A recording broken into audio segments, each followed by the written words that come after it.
सभा का सत्र अभी चल रहा था, 1 महीने तक लोकसभा का सत्र चला और ये परंपरा होती है कि जब कभी नए मंत्री बनाए जाते हैं तो उनका परिचय पार्लियामेंट के अंदर कराया जाता है, सदन के अंदर कराया जाता है। जब हमारे यशस्वी प्रधानमंत्री नरेंद्र मोदी जी खड़े हुए अपने नए मंत्रियों का परिचय कराने के लिए तो विपक्ष की सारी पार्टियों ने हंगामा किया। हो यही एक सीट सदर की आप हार गए, कहां कमी रहेगी? आप कार्यकर्ता यहाँ के जो हारे होंगे तो हमारे कार्यकर्ताओं पर लोगों ने कमेंट किया होगा, टांट किया होगा, बोली होगी, कार्यकर्ताओं के घर के आसपास पटाखा जलाए होंगे, लड्डू बांटे होंगे, मिठाई बांटी होगी, आपको बेइज्जत करने का, अपमानित करने का काम किया होगा। लेकिन हमारी पार्टी ने समाजवादी पार्टी के कार्यकर्ता को, बसपा के कार्यकर्ता को, कांग्रेस के कार्यकर्ता को, उनके वोटरों को भी मुफ्त में इलाज, मुफ्त में राशन और 6,000 रुपए किसान सम्मान निधि, सारी चीजें देने का काम। कार्यकर्ता उसके घर में अगर 2 टाइम का भोजन है और पड़ोस में अगर आदमी भूखा तो 1 टाइम का भोजन अपने पड़ोसी को दे देने का काम किया। ये बीजेपी के कार्यकर्ताओं ने करने का काम किया।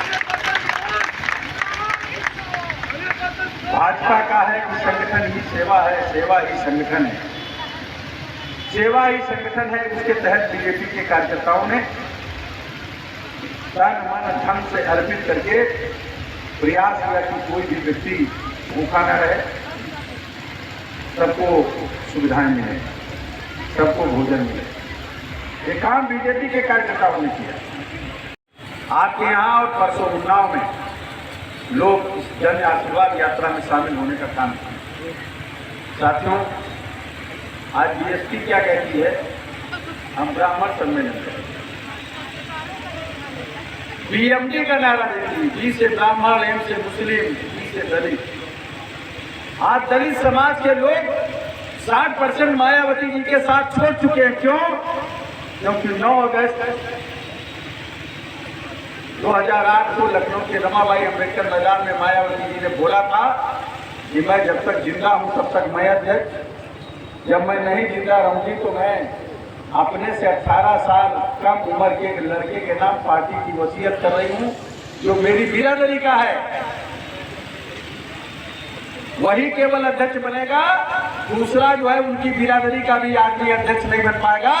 अन्य बिरादरी का अगर कोई झंडा उठाने का काम अगर बीएसपी का करता है तो समझो अपने को बेइज्जत कराने का काम करता। लोगों ने ये बात, भारत महासंघ का हम लोग रथ चलाते थे, जगह जगह हम लोग ये बात बताते थे। आपके जिले में भी हम और भूपेंद्र रावत जी जगह जगह बात बताते चले थे। अब की 19 सीटें जीत है, 19। आप मेहनत कर लोगे तो 1 हटा दोगे 19 में से, क्या बचेगी? 9।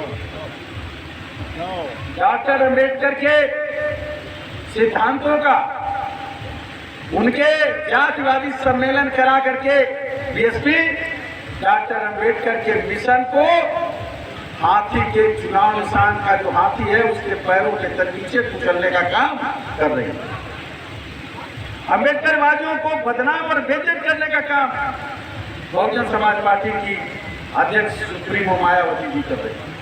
मैं कहना चाहता हूं साथियों कि बीएमपी ब्राह्मण का 5% से ज्यादा वोट उनको नहीं मिला होगा। बीजेपी के साथ है ब्राह्मण, यानी अपर कास्ट में और किसी का वोट उनको नहीं चाहिए। मुस्लिम कितना देगा वो जाने। दलित में 60% लोग उनके साथ है नहीं।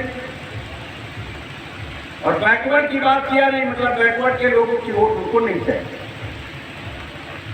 इस समाजवादी पार्टी के कार्यकर्ता से मेरी बात हुई तो वो कहने लगे मायावती जी बीएमडी चलाएंगी, हम बीएमवाई चलाएंगे।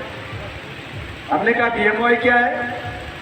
कहने बीएमवाई का मतलब बी से ब्राह्मण। तो हमने कहा ब्राह्मण के अलावा प्रकाश में और किसी का वो नहीं चाहिए क्या? ज्ञापन देंगे मंत्री जी। जी मंत्री जी लागत दे रहे हैं, ज्ञापन नहीं सब दे रहे हैं।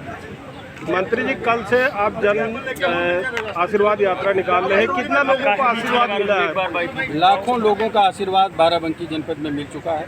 जगह जगह जन सैलाब उमड़ रहा है और फिर से इस बार जो जनता का रुझान है भारतीय जनता पार्टी की तरफ, तो सपा और बसपा और कांग्रेस के जो पिछले बार 1917 में सीटें मिली थी और वोट मिला था, उससे ज़्यादा वोट बीजेपी को मिलेगा और विपक्ष को जो सीटें मिली थी उससे कम सीटें मिली। मंत्री जी, जन आशीर्वाद यात्रा 2022 विधानसभा चुनाव में कितना सफल रहेगी, क्योंकि लगातार विपक्ष भी हावी हो रहा है?